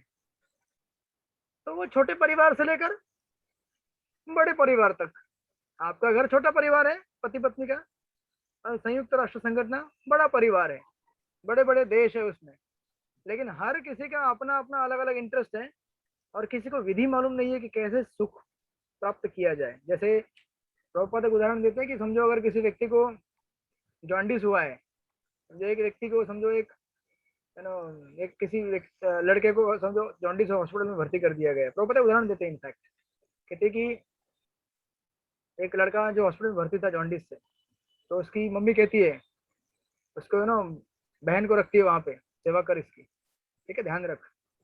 और भाई इसको सिस्टर को पता नहीं चलता है कि उसे क्या खाने के लिए देना नहीं देना चाहिए। तो भाई बोलता है, सिस्टर बोलती है कि भाई बोलता है कि पराठा लेके आओ मेरे लिए। तो जॉन्डिस पेशेंट को पराठा नहीं देते ना, हरिबोल हो जाएगा उसका पूरा पेट का। तो सिस्टर जाके पराठा लेके आती है, क्यों? अब उसको पता नहीं, वो भाई को खुश करना चाहती है, उसका जो इच्छा है वो जेन्युइन है, प्रामाणिक है। तो संयुक्त राष्ट्र संगठन या फिर जितने भी ये संगठन बना के रखे हैं इस दुनिया में, या फिर हमारी गवर्नमेंट या फिर हमारे अलग अलग संस्थाएं, सबका उद्देश्य यही है कि हम सब लोग खुश रहे। ये लोग गलत नहीं है, सही है, लेकिन प्रॉब्लम क्या है, पता नहीं है कि इनको कैसे सही खुश रखा जाए। तो उस समय जो जॉन्डिस पेशेंट को हमें पराठा देके काम नहीं चलेगा, उसको हमें कुछ लिक्विड डाइट देना चाहिए या फिर गन्ने का जूस पिलाना चाहिए, राइट। उसी तरह से हमको पता नहीं है कि हमें कहाँ प्रेम करना चाहिए। जैसे पेड़ के जड़ में पानी देना है तो लोग पत्ते में पानी डाल रहे हैं, या फिर अगर भोजन पेट में देना है तो लोग आंख में डाल रहे, कान में डाल रहे हैं। कैसे होगा? आंख बेचारी जल जाएगी, कान बेचारा भर के बहरा हो जाएगा। और वही हालत हमारी है, हमको पता नहीं चल रहा है कि कहाँ हमें अपनी वृत्ति को देना चाहिए। और इसलिए प्रभुपाद देखिए लास्ट 4th पॉइंट वहां पे लिखते हैं, केवल भौतिक सुख सुविधाओं से हम सुखी नहीं बन सकते। और इसका जीवंत उदाहरण दिया है पाश्चात्य देश। हमें लगता है कि बहुत पैसा, धन दौलत, गाड़ी, मकान, नौकर चाकर सब आएंगे तो खुश हो जाएंगे हम। अरे सब कुछ है उनके पास, लेकिन प्रभुपाद लिखते हैं कि ऐसे सब कुछ होने के बाद भी, देखो प्रभुपाद लिख रहे हैं वहां पे वो XVI के लास्ट वाला पैराग्राफ 4th पॉइंट, प्रभुपाद लिखते हैं कि इसका ज्वलंत उदाहरण अमेरिका है, जो संसार का सबसे धनी राष्ट्र है, जिसके पास भौतिक भोग की सारी सुविधाएं हैं, किंतु वहां नितांत भ्रमित एवं जीवन से निराश व्यक्तियों का एक वर्ग जन्म ले रहा है। यानी कि हिप्पीज उस टाइम के अभी भी हैं वो लोग, अभी तो एकदम नए नए तरीकों से वो लोग जीवन का भोग लेने का प्रयास करें, लेकिन नहीं समझ पा रहे कि कैसे जीवन का। इसलिए लास्ट टाइम भी मैंने आपको बताया था, अमेरिका में 50% लोगों का डिप्रेशन, 50% लोगों को डिप्रेशन होता है। 50% मतलब बहुत बड़ा फिगर है। हर 10 में से एक स्कूल का बच्चा सुसाइड करता है। तो ये क्या तरक्की के तरक्की की मतलब परिभाषा है? ये नहीं है ना, तरक्की नहीं हो रही है, इससे अधोगति हो रही है हमारी। बोलिए अनिता माता जी। डिप्रेशन है तो वो लोग प्रभु जी नशीली चीजें भी लेते, जिसके कारण उनको जॉब से भी मिलता है, और इंडियंस को उसके बदले अच्छी जॉब मिल जाते हैं। बिकॉज इंडियंस में इतना ये नहीं है, हमारे फैमिली वैल्यूज होने की वजह से हम लोग डिप्रेशन होके भी उससे निकल जाते हैं। और उनका कैसा है, बहुत लोलीनेस है, माँ अलग है, भाई बहन अलग है, एवरीबडी, मतलब 13 साल के बाद वो लोग अपना अलग ही रहना उनको बोल दिया जाता है। तो दैट इज वर्स्ट पॉइंट।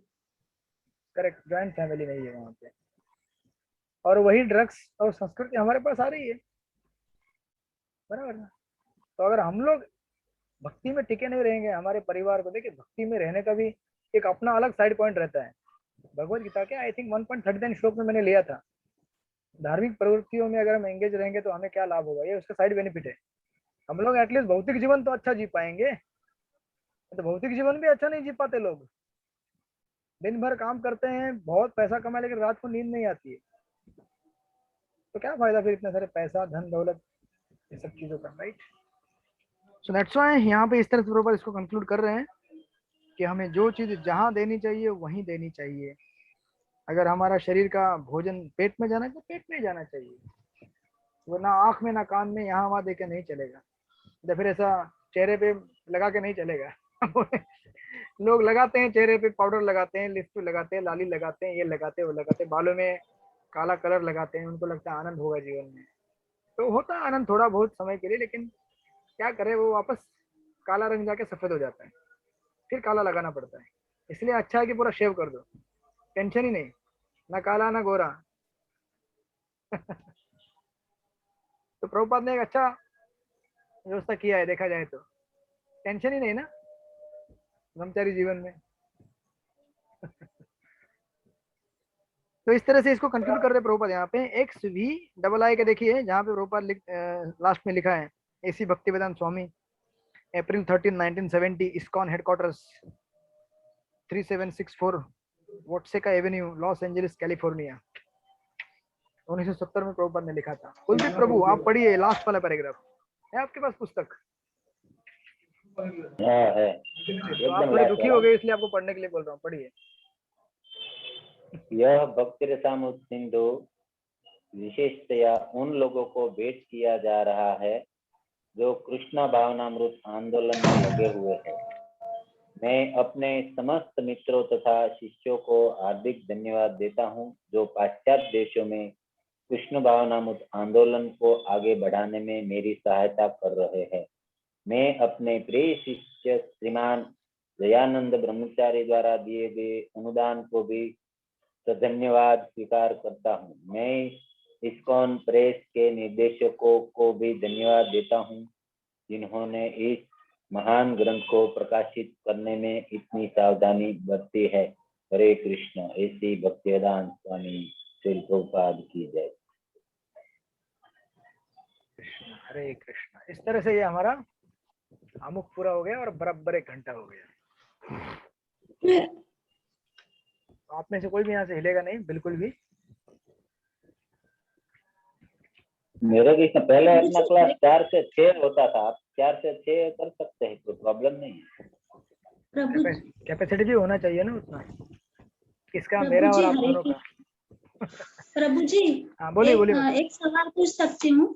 जो रूप गोस्वामी और सनातन गोस्वामी, उनका नाम साकिर मलिक और दाबिर ये था, तो originally they are from Hindu family के मुस्लिम फैमिली? इसमें थोड़ा बता सकते? हिंदू थे ना, सारस्वत ब्राह्मण में से थे वो, सारस्वत ब्राह्मण थे। हाँ, उसका मेंशन मैंने कहीं पढ़ा नहीं है, मुझे रेफरेंस नहीं है उसका। अच्छा, उनका हिंदू नाम डेफिनेटली हिंदू नाम रहेगा कुछ ना कुछ तो। क्योंकि हिंदू परिवार से थे ना, ब्राह्मण थे, सारस्वत ब्राह्मण थे। चैतन्य चरित्र में दिया, हरि कुल चैतन्य चरित्र में दिया रहेगा। चैतन्य चरित्र में नाम दिया हुआ ब्राह्मण के, ये ब्राह्मण जन्म से थे, 2 नाम दिया हुआ है, मेरे को याद नहीं है, इनका नाम है 2।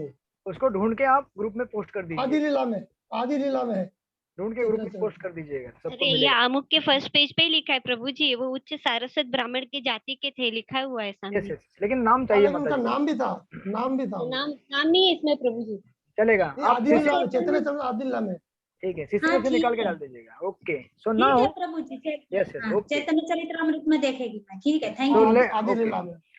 तो हम लोग अभी आगे बढ़ेंगे भूमिका की तरफ। तो भूमिका सबसे पहले प्रभुपाद आप लिख लीजिए वहां पे पॉइंट्स, 2 ही पॉइंट्स, उसमें 2-3 पॉइंट है क्या। भूमिका आपका पेज है XIX, इस पेज में भूमिका में सबसे पहले नंबर 1 पॉइंट है मंगलाचरण।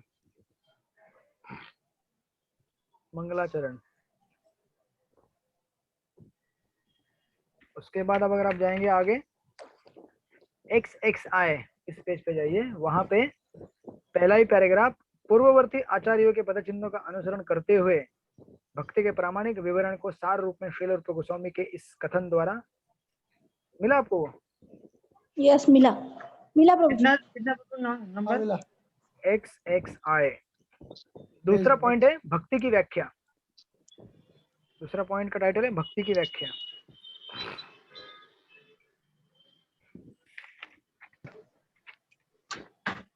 तो 2 ही पॉइंट है, फिर दूसरे पॉइंट के अंदर उसके सब पॉइंट्स हैं। तो पहला पैराग्राफ छोड़ के दूसरा पैराग्राफ लिखिए XXI में।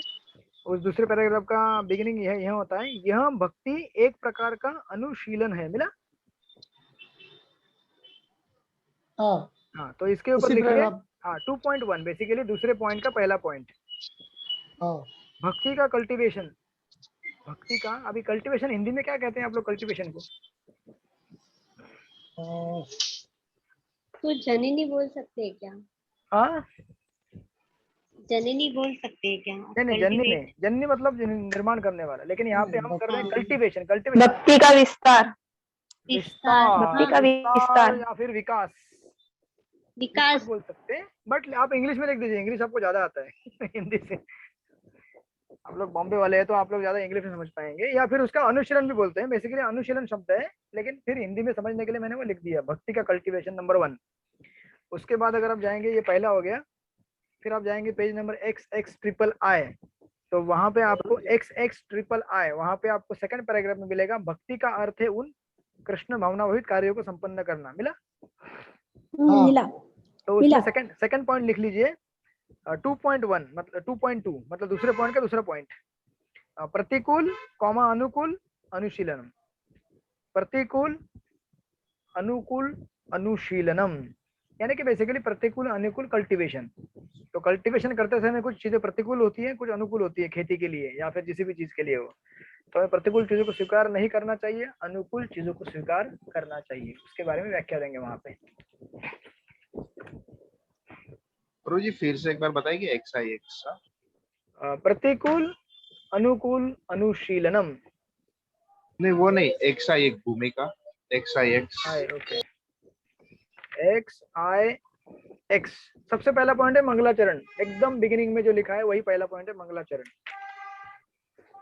उसके बाद XXI, वहां पे पहला पैराग्राफ, पूर्ववर्ती आचार्य के पदचिन्हों का अनुसरण करते हुए, दैट इज सेकंड पॉइंट, भक्ति की व्याख्या। फिर उसके नीचे सेकंड पैराग्राफ में 2.1 भक्ति का कल्टीवेशन। फिर उसके बाद page number XXIII, second paragraph 2.2 प्रतिकूल अनुकूल अनुशीलनम। फिर आप आगे जाएंगे XXIV पेज पे जाएंगे, XXIV, वहां पे सेकंड पैराग्राफ में लिखा हुआ है, भक्ति रसामृत सिंधु में श्रील रूप गोस्वामी के अनुसार शुद्ध भक्ति की परिभाषा को इस प्रकार सार रूप में दिया जा सकता है। मिला? यस मिला। उसमें लिखेंगे आप 2.3, दूसरे पॉइंट का तीसरा मुद्दा है, ज्ञान कर्मादि अनावृतम। ज्ञान कर्मादि अनावृतम, भक्ति ज्ञान और कर्म से आवृत्त नहीं होनी चाहिए, अनकवर करना पड़ेगा, अनावृतम, ज्ञान कर्मादि अनावृतम। और फिर XXV लास्ट का पैराग्राफ, श्रील रूप गोस्वामी ने नारद पंचरात्र की एक निम्नलिखित परिभाषा की उद्धृत की है। मिला? लास्ट पैराग्राफ, उसमें रहेगा आपका 2.4, दूसरे पॉइंट का चौथा पॉइंट, सर्वपाधिर विनिर्मुक्त। बेसिकली ये सब श्लोक हैं, आपको ये मेमोराइजेशन में आएंगे, आप मुझे रिमाइंड कीजिएगा, मैं आपको दे दूंगा श्लोक। भक्ति रसामृत सिंधु के लिए आपको कुछ श्लोक याद करने होते हैं, तो उसमें से सर्वपाधि विनिर्मुक्त, सर्वपाधि विनिर्मुक्त, इस तरह से ये 2 पॉइंट, उसके अंदर ये 4 पॉइंट इंट्रोडक्शन में। तो सबसे पहले जो मंगलाचरण दिया है प्रभुपाद ने, बेसिकली एक श्लोक का अनुवाद है वो श्लोक है, अखिल रसामृत मूर्ति प्रशम रुचिर रुद्ध तारका पाली कलितस्य श्यामो ललितो राधा प्रयन विधुर जयति, ऐसे करके श्लोक है। तो आप लोगों को श्लोक उसका अनुवाद दिया डायरेक्ट प्रभुपाद ने, पढ़िए, केदार दत्त प्रभु जी पढ़िए मंगलाचरण का पहला पैराग्राफ।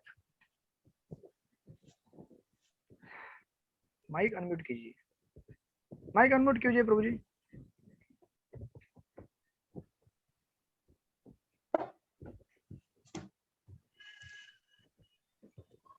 माइक अनम्यूट कीजिए, नहीं किया, ठीक है कोई बात नहीं। कौन पढ़ेगा कौन पढ़ेगा कौन पढ़ेगा? 1 मिनट, अभी बराबर पकड़ते हैं। अभी जो आवाज दूंगा नहीं आएगा तो उसका अटेंडेंस गायब कर देता हूँ। करुण प्रिया प्रभु मेरे पास वो हिंदी बुक नहीं है, गुजराती है। अरे बाप रे, आप गुजराती में पढ़ रहे हैं? आप फिर गौड़िया नहीं है, आप तो द्वारकावासी है। ओके, नील वर्ण प्रभु। अरे प्रभु जी गुजराती है मेरे पास। क्या चल रहा है सर? गुजराती। ओके, दीप्ति शाह माता जी, अच्छा है ना अटेंडेंस चेक करने का तरीका, रैंडम। हेलो। हाँ, हरे कृष्णा। फोन से कनेक्ट हो गए हम लोग। हेलो, बोलिए आप। हाँ मेरे पास पुरानी एडिशन है हिंदी में। चलेगा ना? मंगलाचरण का पहला पॉइंट पढ़िए, पहले हरे पैराग्राफ। हाँ, भूमिका में पहला हाँ, पैराग्राफ। हाँ। मंगलाचरण। भगवान श्री कृष्ण आदि पुरुष संपूर्ण कारणों के परम कारण तथा अखिल रसामृत मूर्ति रसराज शांत दास्य साख्य वात्सल्य माधुर्य हास्य कारुण्य भयानक वीर रौद्र अद्भुत और विभत्स रस रूपी संबंधों के परम आश्रय है। वे परम आकर्षक श्री विग्रह है और अपनी त्रिभुवन विमोहिनी दिव्य रूप गुण लीला आदि की माधुरी से उन्होंने तारका पालिका श्यामा ललिता और साक्षात राधा रानी को भी वशीभूत कर लिया है। वे प्रभु कृपा करे जिससे कृष्ण कृपा विग्रह श्री श्रीमद भक्ति सिद्धांत सरस्वती गोस्वामी प्रभुपाद द्वारा प्रेरित भक्ति रसामृत सिंधु के लेखक का कार्य निर्विघ्न रूप से संपन्न हो। हरे कृष्ण। थैंक यू, बहुत धन्यवाद आपका। तो जिस तरह से भगवान ने सारे गोपियों को मोहित कर लिया है, हमको भी मोहित कर लिया, राइट? ये भगवान की आकर्षकता है। ये मंगलाचरण कर रहे हैं प्रभुपाद और प्रार्थना कर रहे हैं कि यही प्रभु हम सब पर कृपा करें, जिससे भक्ति सिद्धांत सरस्वती ठाकुर द्वारा प्रेरित होकर जो हमने कार्य प्रारंभ किया है, जो हमने अतुल कृष्ण प्रभु से प्रेरित होकर हमने जो कार्य प्रारंभ किया है, वो पूरा हो सके इसी महीने में, ताकि आप लोग वैकुंठ की यात्रा कर सके खुशी खुशी कि चलो इस जगत में सब हमारा कार्य पूरा हो गया। अब कुछ उसके बाद नीचे सेकंड पैराग्राफ में, सेकंड से थर्ड पैराग्राफ में रूप गोस्वामी का मंगलाचरण दिया गया है। जैसे प्रभुपाद भक्ति सिद्धांत सरस्वती ठाकुर जी की खुशी के लिए लिख रहे हैं, उनसे आशीर्वाद प्राप्त कर रहे हैं, वैसे रूप गोस्वामी भी अपने गुरु से लिखते हैं। थर्ड पैराग्राफ में श्रील रूप गोस्वामी इस ग्रंथ का शुभारंभ अपने अग्रज एवं गुरु श्री सनातन गोस्वामी को सादर नमस्कार करते हुए करते हैं और यह प्रार्थना करते हैं कि यह भक्ति रसामृत सिंधु उन्हें अत्यंत रोचक लगे। तो बेसिकली हम जो भी कार्य करते हैं गुरु की प्रसन्नता के लिए उनके आदेश पे करने जा रहे हैं। भक्ति रसामृत सिंधु पुस्तक के लेखक भी यही कह रहे हैं कि इस पुस्तक से मेरे गुरु प्रसन्न हो मुझ पर और उन्हें आनंद प्राप्त हो। हमारी पढ़ाई से हमारे गुरु महाराज प्रसन्न हो, हमारे सीनियर वैष्णव प्रसन्न हो और हम भक्ति में आगे बढ़े। इस तरह से हम लोग भी मंगलाचरण कर रहे हैं यहाँ पे और आगे बढ़ने का प्रयास कर रहे हैं। हरे कृष्णा कृष्ण कृष्ण हरे हरे, हरे राम राम राम हरे हरे।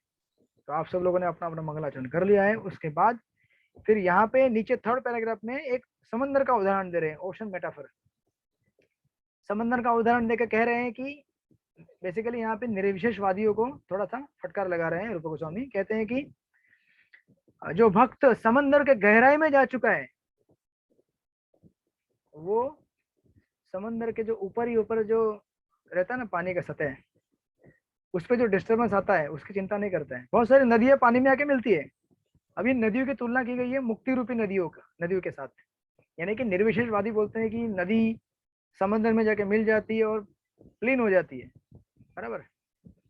लेकिन प्रभुपाद कई बार आर्ग्यूमेंट देते हैं कि समंदर के अंदर अगर जाओ देखेंगे तो बहुत सारे जलचर जीव हैं, वहां पे विविधता है। जो भक्ति में गहराई में नहीं गया, यानी कि जो परम ब्रह्म और परमात्मा को क्रॉस करके भगवान के स्तर तक नहीं पहुंच पाया, उसको नहीं पता चलता कि आध्यात्मिक जगत में भी विविधता होती है, राइट। वो सरफेस में रहता है और जो ऊपर रहता है उसको जब मछुआरा जाल फेंकता है तो फंस जाता है पानी में जब मछुआरे जाल फेंकते हैं तो क्या होता है, जो ऊपर आया है चारा खाने के लिए बेचारा फंस जाता है, और जो समंदर की अनंत गहराइयों में आनंद लेते रहते हैं, गोता खाते हैं वहां पे भक्ति रसामृत सिंधु के अंदर, यानी कि जो भक्ति में बहुत अंदर घुस गए हैं, उनको ऊपर की भौतिक प्रकृति परेशान नहीं कर सकती। इसीलिए हमें भक्ति में एकदम अंदर तक जाना चाहिए, यानी कि ब्रह्म के स्तर को, ये सब सुपरफिशियल, ये तो कर्मकांड तो पीछे रह गया बहुत, कर्मकांड हमें यहाँ तक कि इसलिए आगे जाएगा वो भक्ति का व्याख्या। हमें कर्म और ज्ञान दोनों को क्रॉस करके भगवान के स्तर तक जब हम जाएंगे तो हमें असली आनंद मिलेगा। अदरवाइज क्या हो रहा है, हम लोग सरफेस में ही है, और सरफेस के अंदर क्या हो रहा है, सरफेस के ऊपर क्या हो रहा है, हमें पकड़ने के लिए कोई ना कोई आ रहा है। तो इसलिए देखिए भक्ति में जो ज्यादा कनिष्ठ अधिकारी से लेकर मध्यम और उत्तम के स्तर तक नहीं पहुंच पाते, वो लोग हमेशा दुखी रहते हैं जीवन में, भक्ति में आने के बाद भी, क्योंकि कनिष्ठ मतलब सरफेस पे ही है, उसको कभी भी मछुआरे का जाला पकड़ सकता है, माया का नेट उसकी रेंज में आ सकता है वो। And that's why we have to go deep deep deep deep, otherwise हमें क्या करना पड़ेगा, वापस वही, ये जन्म खत्म हो गया और कोई जन्म आएगा, फिर वापस वही पकड़ेगा हमको, फिर हमको मजबूर करेगा 84 लाख योनि में घूमने के लिए, है ना। इसलिए हिंदी में एक कहावत है या मुहावरा जो भी है या फिर शायरी है, कहते हैं जिंदगी को खुश रहकर जियो। ऐसे तो बहुत सारे लोग कहते हैं जिंदगी को खुश रहकर जियो, क्योंकि रोज शाम सिर्फ सूरज नहीं ढलता, आपकी अनमोल जिंदगी भी ढलती है। आनंद आता है पढ़ने के लिए, लेकिन पता नहीं उसका अर्थ क्या है। रोज शाम सिर्फ सूरज नहीं ढल रहा है, अभी सूरज ढलेगा थोड़ी देर में, लेकिन आपकी जिंदगी के आज के, इससे पहले जितने भी आपने जीवन बिताए सब खत्म हो गए, आने वाला नहीं है वापस, आने वाला पल जाने वाला है, ठीक है ना। तो इसलिए हर कोई आने वाला पल है, उसकी कदर करना सीखो। एक एक पल हम भगवान की सेवा में लगा सकते हैं और भक्ति में जितना गहराई में हो सके जा सकते हैं, अदरवाइज हम लोग समंदर पे ऊपर ही रहेंगे। ये ओशन का मेटाफोर दिया है वहां पे। और ऑफ कोर्स फिर ये जो सेकंड पॉइंट में, मैं भी डायरेक्ट सेकंड पॉइंट पे जा रहा हूँ। हाँ, या फिर एक बीच में देखिए एक्स पेज पे बीच में लिखा हुआ है, प्रभुपाद ने बीच में लिखते हैं बेसिकली सेकंड पैराग्राफ में तीसरी लाइन है कि कृष्ण भावनामृत आंदोलन के समस्त प्रचारकों को श्रील रूप गोस्वामी के चरण चिन्हों का अनुगमन करते हुए इस मनोवृत्ति से काम करना चाहिए। कौन सी मनोवृत्ति से? नम्रता पूर्वक, यू नो, कि विश्व भर में भक्ति का प्रचार करना, लेकिन नम्रता पूर्वक। कहते हैं हमें कभी भी अपने आप को महान प्रचारक नहीं समझना चाहिए, अभी तो यही मानना चाहिए कि हम पूर्ववर्ती आचार्यों के निमित्त मात्र हैं और उनके चरण चिन्हों पर चलकर ही हम पीड़ित मानवता के लिए लाभ के लिए कुछ कर सकते हैं। एक्चुअली मानवता के लिए करना क्या, हम लोग अपनी भक्ति भी नहीं ठीक से कर पाएंगे अगर हम पूर्ववर्ती आचार्यों के चरण चिन्हों पे नहीं चलेंगे। दूसरों का उद्धार तो छोड़ ही दो, इसलिए महाप्रभु ने पहले कहा जन्म सार्थक करी एंड देन बाद में परोपकार। पहले अपना जीवन सार्थक कर ले बेटा, बाद में परोपकार करते रहना। तो ऑफकोर्स हमारे लिए प्रभुपाद ने दोनों को ज्वाइन करके दिया है। परोपकार भी हमारे लिए एक साधना है, सार्थक करने के लिए दूसरों को भी हेल्प करो, तो हमारी एक साधना है। प्रीचिंग इज ऑल्सो सेवा एंड साधना फॉर अस। तो ये बताने के बाद ऑफकोर्स आगे के पैराग्राफ में कहते हैं 4 भाग है भक्ति रसम सिंधु के, जैसे उत्तर दक्षिण पूर्व पश्चिम, लेकिन हम लोग खाली पहले इसमें डील करेंगे, तो आप लोग पढ़ लीजिएगा। फिर सेकंड पॉइंट भक्ति की व्याख्या जो जहाँ पे दी गई है, अन्याभिलाषित शून्यम ज्ञान कर्मादि अनावर्तम अनुकूल्यन कृष्णानुशीलन भक्तिर उत्तमा। इस सारे जो है ना लास्ट का पॉइंट, यहाँ पे भक्ति का कल्टीवेशन करके दिया है प्रभुपाद ने पहले। फर्स्ट पॉइंट कल्टीवेशन, या फिर पहले देखिए ये जो पहला पैराग्राफ है भक्ति की व्याख्या के अंदर, पूर्ववर्ती आचार्यों के पदचिन्हों का अनुसरण करते हुए भक्ति के प्रामाणिक विवरण के सार में रूप गोस्वामी के इस कथन द्वारा दिया जा सकता है। प्रथम कोटि की भक्ति कृष्ण भावनाव्रत में पूरी तरह से लगे रहकर भगवान की अनुकूल सेवा करने के लिए सेवा करने की प्रवृत्ति है, यानी कि प्योर डिवोशनल सर्विस का डेफिनेशन यहाँ पे। कोई भी हमारे अंदर इच्छा नहीं होनी चाहिए कि यू नो ये कर्मकांड और ज्ञान तो छोड़ दीजिए, हमारे अंदर सेल्फिश कोई भावना नहीं होनी चाहिए। शुद्ध भक्ति, तो फिर आप कभी भी बोलेंगे फिर भगवान के लिए कभी भी मांगते भी भगवान से, जैसे द्रौपदी ने मांगा था, तो फिर कैसे हो गया ये अन्य अभिलाषिता कैसे हो गया? तो ऑफकोर्स यहाँ पे आचार्य 2 चीजों की कमेंट्री देते हैं। अभिलाषा मतलब डिजायर और अभिलाषा मतलब टेंडेंसी। इसीलिए देखिए ये जो श्लोक है आपने कई बार सुना होगा, अन्याभिलाषिता शून्यम, जो लोग सो गए हैं जाग जाओ, अन्याभिलाषिता शून्यम। उसमें ये नहीं कहा अन्य अभिलाषा, बल्कि अभिलाषिता करके शब्द का इस्तेमाल किया गया। ये टेक्निकल डिटेल है। अभिलाषा मतलब डिजायर और अभिलाषिता मतलब टेंडेंसी। रूप गोस्वामी ये नहीं बोल रहे कि आपके अंदर वो इच्छा है ना आएगी, बट टेंडेंसी हो सकती है, सॉरी इच्छा आएगी। लेकिन देखिए जो भक्त रहते हैं उनका ये नेचुरल रहता है। अगर आपको कुछ तकलीफ होगी तो आप किसको पुकारेंगे? माँ को ही पुकारेंगे ना, right? So this is natural you know for devotee to call Krishna. इसका मतलब ये नहीं कि उनके अंदर वो एक सेल्फिश भावना है। और ऑफ कोर्स आगे रूप गोस्वामी कहते हैं जो पहला पॉइंट है भक्ति का कल्टीवेशन, उसमें हमें निवृत्ति तथा प्रवृत्ति दोनों चीजों को ध्यान देना चाहिए। क्या चीज हमारे लिए फेवरेबल है, क्या फेवरेबल नहीं है, वो सब आगे डिटेल में दिया, पढ़ लीजिएगा वहाँ पे पूरे विस्तार में। फर्स्ट पॉइंट में शरीर मन तथा वाणी के साथ भगवान की सेवा करनी चाहिए। भगवान की 3 शक्तियां हैं, XXII पेज में लास्ट के पैराग्राफ में प्रभुपाद लिखते हैं बहिरंगा, अंतरंगा, तटस्था, ये 3 शक्तियां भगवान की है। तो हमारी वस्तु स्थिति क्या है, हम अंतरंगा शक्ति के अंदर स्थित रहे, तभी हम खुश रह सकते हैं, भगवान की सेवा कर सकते हैं।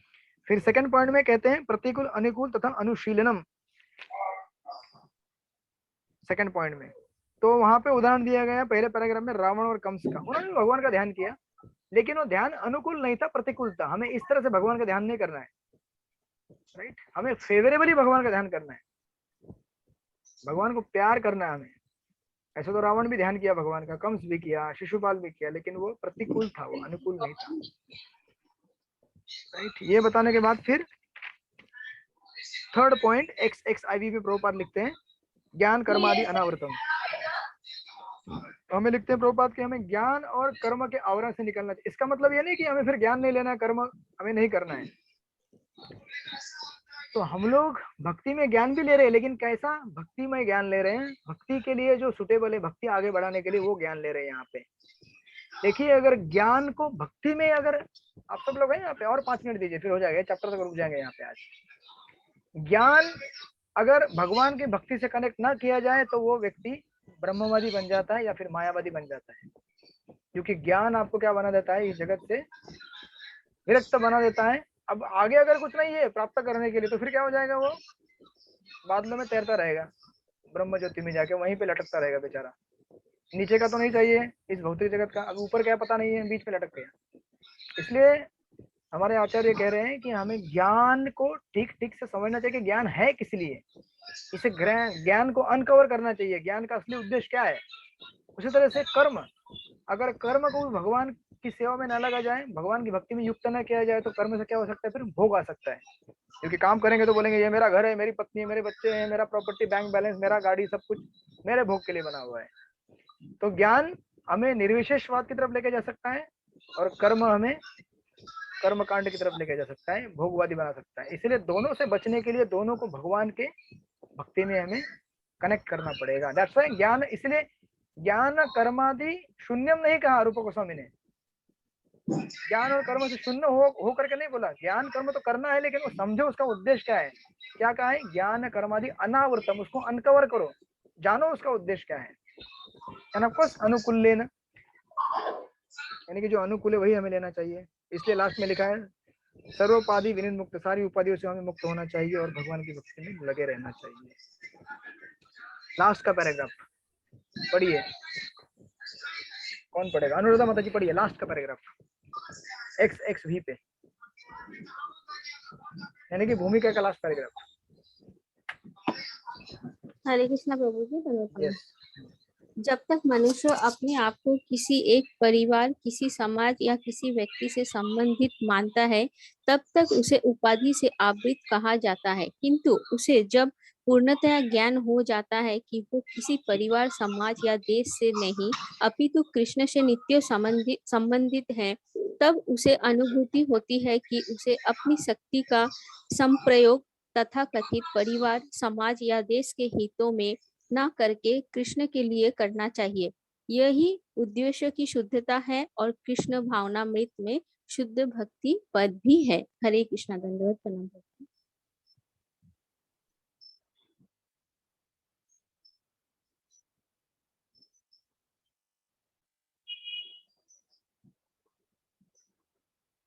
प्रभु जी अपने को अनम्यूट कीजिए, अनम्यूट कीजिए। तो इस प्रकार प्रभुपाद ने यहाँ पे हमें ये आमुख और भूमिका दे दिया, और हमें लास्ट में बताया कि किस तरह से हम शुद्ध भक्ति करनी है। तो उसके लिए हमें अपने आप को इन चीजों से दूर रहना चाहिए, कर्म और ज्ञान को अनावृत करना चाहिए, जो अनुकूल है उसको लेना चाहिए। और फिर इस पुस्तक का सार क्या है, इस पुस्तक में क्या पढ़ाया जाएगा, इसका विषय वस्तु क्या है, इसके बारे में डिटेल में बताया। तो हम लोग यहीं पे भी रुक जाते हैं, क्योंकि हम सब लोगों का कैपेसिटी ऑनलाइन केवल 1.5 घंटे का ही है। आप में से आधे लोग अभी से क्रैश होना चालू हो चुके हैं, तो मैं नहीं चाहता कि आपके सर के ऊपर से बाउंसर होकर निकल जाए जो भी पढ़ाएंगे आगे। तो हम लोग मिलेंगे, अभी मैं बताऊंगा आपको हम कब मिलेंगे, क्योंकि अगले हफ्ते से तो एक नया कोर्स चालू हो रहा है यहाँ पे।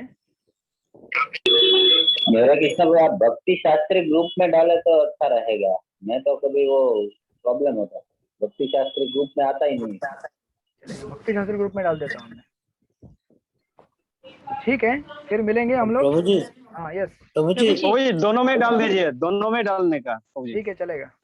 भक्ति शास्त्री गुरु और भक्ति शास्त्री दोस्ती में। हाँ बोलिए चंपक ककड़िया प्रभु, बोलिए। प्रभु जी, अभी 13 से 18 चैप्टर का बराबर नहीं हो रहा है, तो अपन ये भक्ति रसामृत सिंधु चालू कर दिया है, तो थोड़ा ज्यादा नहीं हो जाएगा ऐसा? 13 से 18 का क्या नहीं हो रहा है? अभी जो क्वेश्चन आंसर सब कर रहे हैं, तो अभी उसमें भी टाइम बोल रहे हैं वो तैयारी बोल रहे हैं, तैयारी कर रहे हैं। हाँ तैयारी, लेकिन ये बाद में ये चालू हो गया तो उसमें भी ध्यान रखना पड़ेगा, तो डबल हो जाएगा ऐसा। कोई बात नहीं, मैं आपको क्वेश्चन देने वाला हूँ, क्वेश्चन के आंसर कहाँ है वो भी दूंगा आपको। अभी लेक्चर सुनते जाइए, कभी प्रॉब्लम आएगा बाद में रिकॉर्डिंग सुन लीजिए, रिकॉर्डिंग भेज दूंगा आप लोगों को। रिकॉर्डिंग तो वैसे भी यूट्यूब पे लगा के रखा हुआ है, क्योंकि हमारे पास अभी समय नहीं है ना, क्या करें। अभी समय मेरे पास है लेकिन आप लोगों के पास नहीं है। प्रभु मैं तो आराम से लूँ, एक एक चैप्टर एक एक। अभी आज मैंने बहुत घाई में ले लिया, लेकिन मैं आराम से लेता था, बट क्या करें, अभी समय नहीं है ना आप लोगों के पास, क्या करें। लेकिन इसकी एग्जाम जल्दी नहीं होगी ना? इसकी एग्जाम तो बाद में होगी, गीता की एग्जाम होने के बाद।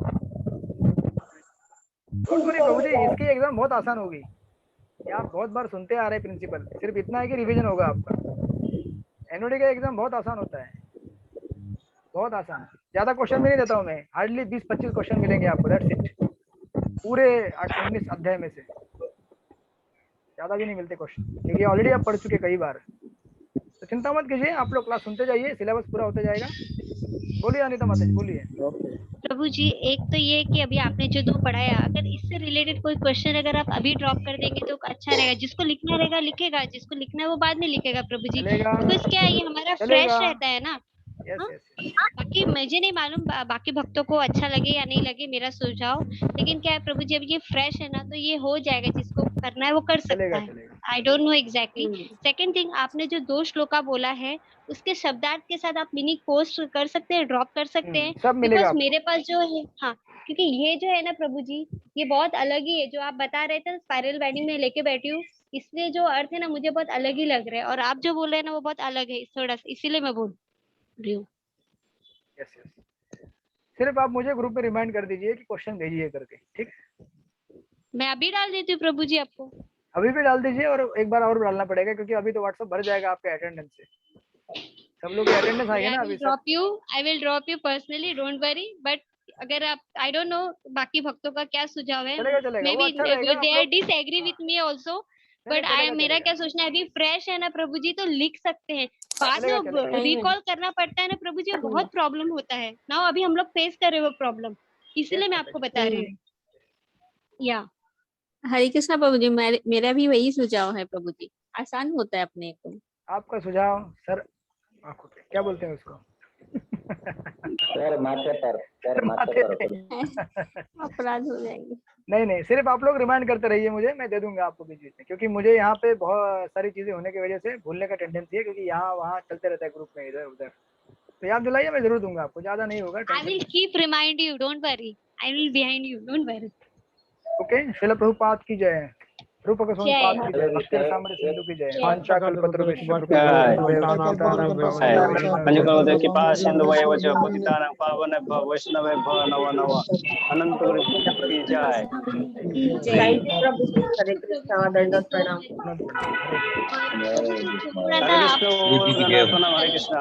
हरे कृष्णा। प्रभु जी, हरे कृष्णा। रिकॉर्डिंग भेज देना प्रभु जी। हरे कृष्ण।